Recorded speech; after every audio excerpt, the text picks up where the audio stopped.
Olá, gente, bom dia, tudo bom? A partir de hoje, nossas aulas vão se dar de uma forma bem diferente. Eu irei gravá-las, não é? Vendo que poucas pessoas estão entrando no Meet e também visando favorecer aquelas pessoas que não podem entrar, não é, naquele momento na internet, para que elas não possam perder o conteúdo. Por esta razão, eu vou gravar a aula e como se dará a presença, né? A presença vai se dar a partir dos comentários que vocês fizerem no YouTube sobre a aula de hoje. E precisam ser comentários bem direcionados sobre o assunto da aula de hoje, porque eu vou perceber quem assistiu ou não, tudo bem? Hoje nós vamos falar, gente, pessoal, da importância dos textos motivadores na redação do Enem. E antes de começar a falar sobre esse tema, eu sempre gosto de bater nessa tecla de como construir um projeto de texto. Sexta-feira, um aluno me perguntou se era preferível fazer a redação no começo, não é, da prova, ou deixar para o final. Eu digo, olha, comece fazendo a redação, porque é uma das notas de maior peso, na verdade.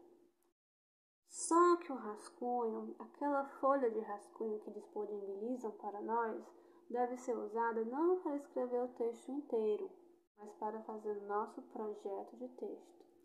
Ah, professora, no que consiste esse projeto de texto?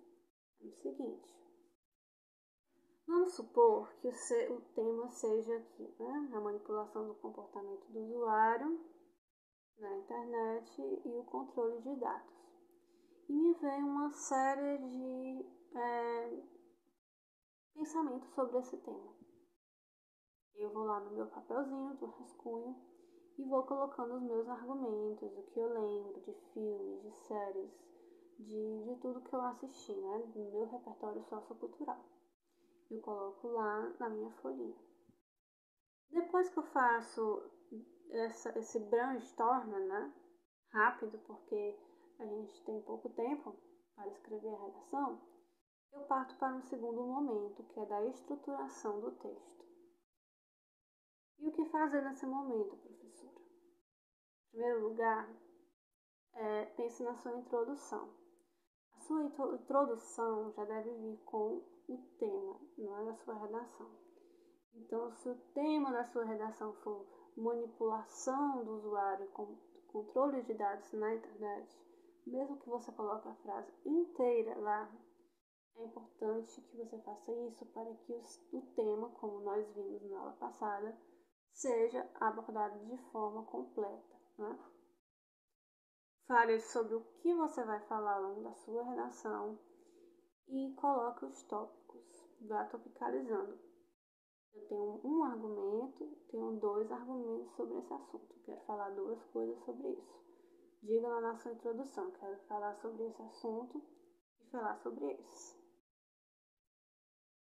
Aí o que você vai fazer? Logo no parágrafo posterior à sua introdução, você vai falar sobre esse primeiro tópico que você mencionou na introdução. Vai falar, você vai citar seus autores, né? O seu repertório, e é bom que você faça uma seleção prévia desse repertório sociocultural e coloque lá no seu rascunho apenas o nome do que você quer citar. Vou fazer um comentário produtivo sobre esse repertório. Pronto. Segundo parágrafo. No terceiro, eu vou falar sobre aquele segundo tópico que eu mencionei na introdução. Vou lá, pego aquele argumento que eu selecionei, faço a minha citação. Pronto. E por último, nós teremos a proposta de intervenção, que vamos estudar posteriormente. Porém, para além dessa estrutura, né, que é o esqueleto, o rascunho não é para você escrever o texto completo, é para você apenas selecionar, você fazer o esqueleto do seu texto, né, porque senão você vai perder muito tempo. de tempo é a última coisa que a gente pode perder durante a redação, vocês têm uns textos motivadores que ajudam, né, ancoram, podem ajudar vocês a ancorar seus textos em determinados argumentos, né, determinados dados que eles trazem aqui, informações. Ah, professora, eu posso ficar somente nas informações dos textos motivadores? Eu digo não, porque você vai ser avaliado no nível 3 da competência 2. Você pode tirar uma nota melhor se você citar algo de fora, né? Algo para além do texto motivador. Porém, ele é importante para que nós entendamos o direcionamento que nós vamos tomar ao longo do texto. Vamos ler aqui, né, os textos motivadores, né, e ver as diferentes perspectivas que eles trazem. Geralmente, nós temos um gráfico, né, com dados estatísticos. Nós temos textos informativos e opinativos. E eles trazem diferentes concepções sobre aquele tema e ajudam você a refletir sobre ele. O texto motivador, como o próprio nome diz, motivar é fazer aquele clique, né, ligar o interruptor da sua cabecinha para que você possa pensar sobre aqueles assuntos. Então é importante que nós os leiamos com cuidado. Por exemplo, no texto 1, né, e vou anotar aqui, a gente vê: às segundas-feiras pela manhã, usuários de um serviço de música digital recebem uma lista personalizada de músicas que lhe permite descobrir novidades, assim como os sistemas de outros aplicativos e redes sociais. Este cérebro artificial consegue traçar um retrato automatizado do gosto de seus assinantes e constrói uma máquina de sugestões que não costuma falhar. O sistema se baseia em um algoritmo cuja evolução e usos aplicados ao consumo cultural são infinitos.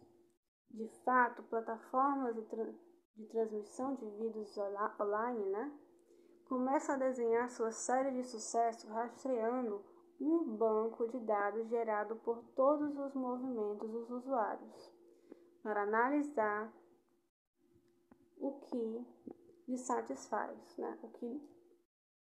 O algoritmo constrói assim um universo cultural adequado e complacente com o gosto do consumidor, que pode avançar até chegar a lugares reconhecíveis.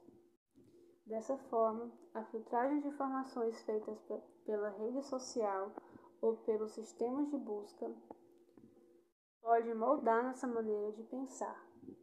E é esse o problema principal, a ilusão de liberdade de escolha, que muitas vezes é gerada pelos algoritmos.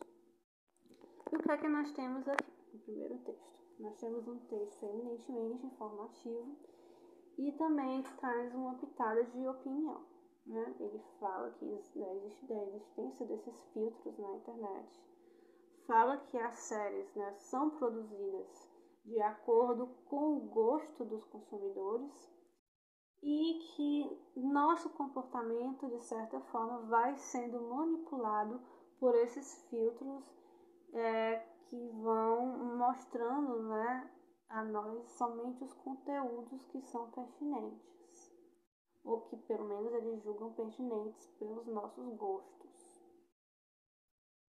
E talvez nós tenhamos a noção, né, ou a ilusão, como ele diz aqui, de liberdade, mas corremos também o risco de nos fecharmos em bolhas, né, que a gente só vai ver aquilo que nos interessa, ou mais do mesmo. E a gente sabe que o ser humano se constrói a partir da contrariedade. E o primeiro texto vai falar de um dos elementos da frase temática, que são os algoritmos, né? E como eles filtram as informações que chegam até nós e transmitem-nos essa ilusão de liberdade de escolha, quando na verdade restringe nossos horizontes, né?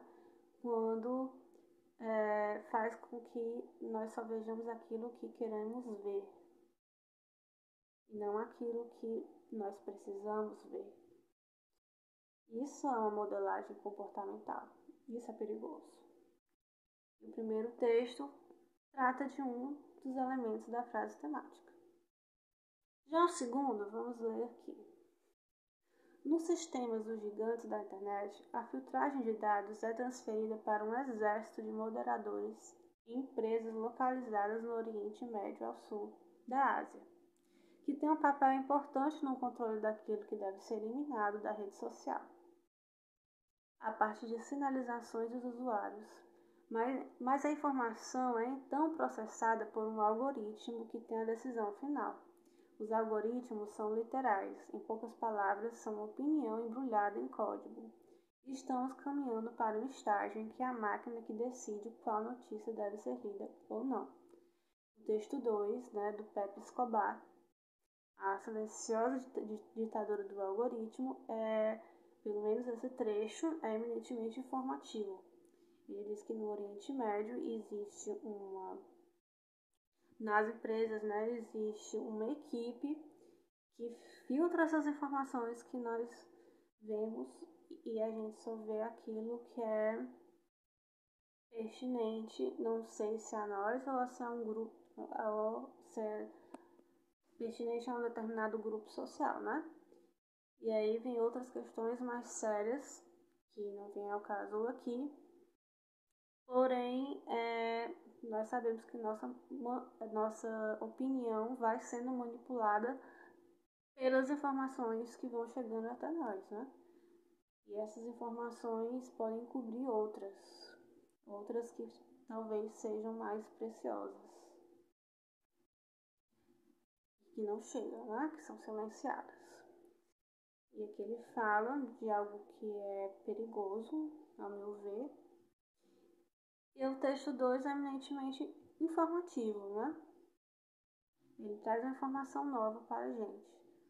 E nós, como vamos escrever uma redação, já começamos a pensar sobre o tema de uma outra perspectiva. Já o texto 3, o gráfico, né? Sempre tem um gráficozinho no Enem. Vai trazer porcentagens, né? Porcentagens importantes que nós devemos aprender a analisar, né? 64,7% das pessoas de 10 anos ou mais de idade utilizaram a internet, né? Ou seja, mais da metade da população utiliza a internet. Sendo 63%, 0,8% de homens e 65,5% de mulheres. As mulheres acessam mais a internet do que os homens, né? Aí aqui traz outro dado importante, gente, que nós precisamos analisar. Quem mais utiliza a internet, 85% dos jovens, dessas pessoas, que utilizam a internet são jovens, Já 25% das pessoas, de 60 anos ou mais de idade utilizam a internet, Ou seja, a porcentagem de jovens é muito maior do que a de pessoas idosas, de mais idade. Não somente idosas, porque a pessoa de 60 anos não necessariamente é idosa. Mas quem está mais suscetível a essa manipulação do comportamento e dos algoritmos são as pessoas mais jovens, E é algo que a gente pode interpretar a partir desses dados estatísticos. E a finalidade do acesso, 94,2% para enviar e receber mensagens de textos, por aplicativos diferentes, 76% para assistir vídeos, séries e filmes, 73% para conversar em chamada de voz ou de vídeo e 69% para enviar e-mails de correio eletrônico, ou seja, as pessoas utilizam mais para mandar mensagens de texto ou de voz. E aqui a gente interpreta, né? Essa segunda escala para assistir vídeos e programas, filmes e séries, levando em consideração que no primeiro texto, né, ele nos diz que até mesmo as séries que são colocadas para nós nas plataformas, a exposição das séries nessas plataformas vem de acordo com a filtragem e com o estudo que ele faz do comportamento do usuário na internet. Então, eles no top list lá, quando a gente abre, por exemplo, o Netflix, né, tem as 10 séries mais assistidas. Aí a gente pensa, não, que essa série, por ser mais assistida, deve ser legal. E às vezes não é. E aqui a gente sabe que, pelo primeiro texto, que há esse comportamento. Essa filtragem, né, modelagem do comportamento humano. O quarto texto já diz assim, tá? Mudanças sutis nas informações a quais somos expostos podem transformar nosso comportamento. As redes têm selecionado as notícias sob títulos chamativos como Trend Topics ou critérios como relevância. Mas nós praticamente não sabemos como tudo isso é filtrado. Quanto mais informações relevantes tivermos nas pontas dos dedos, melhor equipados estamos para tomar decisões. No entanto, surgem algumas tensões fundamentais entre a conveniência e a deliberação, entre o que o usuário deseja e o que é melhor para ele, entre a transparência e o lado comercial. Quanto mais os sistemas souberem sobre você em comparação ao que você sabe sobre eles, há mais risco que suas escolhas se tornem apenas uma série de reações a cutucadas invisíveis. O que está em jogo não é tanto a questão homem versus máquina, mas sim a disputa, decisão informada versus obediência influenciada. E aqui é de Tom Chatfield. Como a internet influencia secretamente nossas escolhas. É um texto também que tem uma base mais argumentativa do que propriamente informativa. E ele diz, de fato, né? A questão não é o homem versus a máquina, né? Porque nós sabemos desde muito tempo que a máquina veio auxiliar a nossa vida em muitas questões, né? E se eu estou dando aula aqui para vocês é através de uma máquina. Porém, existe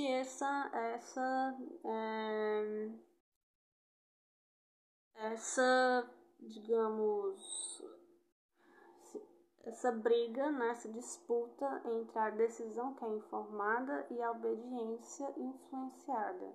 O que seria essa obediência influenciada, gente? O que seria essa obediência influenciada? Geralmente a gente abre lá o nosso Google e tem uma série de notícias, né? Nossa página do Google vem com uma série de notícias. E notícias, às vezes, totalmente... A gente vai lá e abre. E notícias muitas vezes irrelevantes. Só que, às vezes, por ser mais fácil, nós deixamos de procurar as notícias que são realmente relevantes a nós, porque essas que não são relevantes já estão expostas na nossa timeline. E isso vai mudando nosso comportamento, porque nós sabemos que a gente é a quantidade de informação que nós temos. A gente é informação, a gente é feito de informação. Nossa mente é um arranjo de informações que nós vamos selecionando, né? E esse poder de seleção deveria partir do livre-arbítrio, mas não parte. Vem de uma filtragem de algoritmos, uma filtragem que é feita por empresas, grandes empresas, e que estão aí moldando a nossa cabeça como, as nossas mentes como massinhas, né? Tanto é que nós tínhamos fake news, ainda temos as fake news, esse grande problema. porque a informação que chega até nós vem de uma forma deturpada, ou então, se não deturpada, só um tipo de informação chega até nós. E por que só um tipo de informação chega até nós, né? Ou seja, a partir da leitura desses 4 textos motivadores, né, nós já sabemos aqui, já temos pano para a manga, né, da interpretação dos dados também estatísticos, né, sabendo que os jovens consomem mais a internet do que as pessoas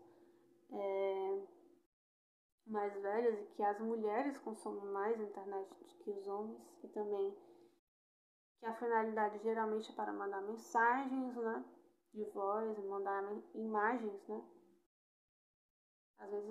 às vezes até coisas virais. Sabendo de tudo isso, lendo esses textos, nós já podemos entender, nós já temos pano para a manga, né, para abordar esse tema da redação, que é a manipulação do comportamento do usuário pelo controle de dados na internet. Ou seja, você tem que tratar tanto da manipulação do comportamento do usuário pelo controle e do controle de dados na internet, porque os 4 textos falam disso, né? Falam desses elementos: algoritmos, manipulação do comportamento e da internet de uma forma geral, não é em qualquer outro lugar. Por isso, gente, nós devemos ler criteriosamente, aprender a ler esses dados estatísticos, né? Ver determinadas informações que são importantes.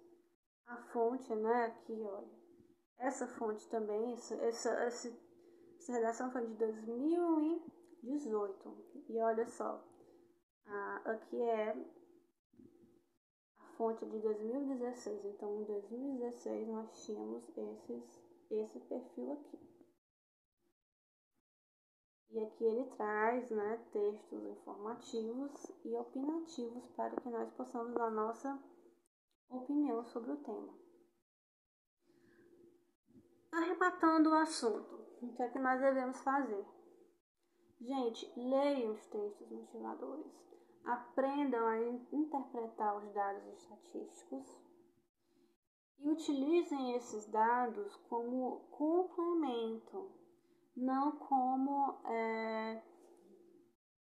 o repertório principal da sua redação, mas são complementos que vocês podem utilizar para pensar esse tema que vocês precisam, lembrem da aula passada, precisam trabalhar de forma completa. Manipulação do comportamento do usuário e controle de dados não é em qualquer outro canto. Cuidado com os termos genéricos na internet.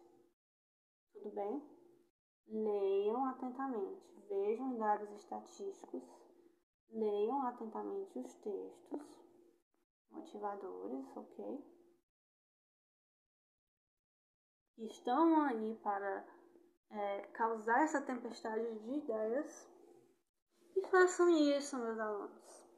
Peguem a folhinha da redação, não sejam bobos. Não usem a folha da redação para escrever a redação inteira, porque vocês vão perder tempo. Selecionem os conteúdos, façam a filtragem, né, o algoritmo de vocês. Selecione os conteúdos que vocês trabalharão na sua redação. Vêm lá os conteúdos, as suas ideias, outras informações que vêm de fora, né, que vão para além do texto motivador. Na introdução, eu falo logo do tema de forma completa, digo o que vou falar. Eu vou falar sobre isso e isso aqui, né, que me veio à mente, essas ideias. 2 ideias me veio à mente. No outro parágrafo, você fala da sua ideia, faz a sua citação, comenta a sua citação de forma produtiva. No terceiro parágrafo, você também faz isso, aquela segunda ideia que você pensou, né? Comenta de forma produtiva. E por fim vem a proposta de intervenção, que aí vai ser outro assunto e pauta de outra aula. Tudo bem? E pessoal, é isso. Deixem comentários, dúvidas, o que vocês tiverem vontade de falar. Lembrando que esses comentários valerão a presença de vocês, viu? Não é somente assistir o vídeo, vocês têm que deixar os comentários e suas dúvidas lá. Não é dizer um ok, é realmente comentar o conteúdo da aula de hoje. Tenham um bom dia, fiquem bem e até mais.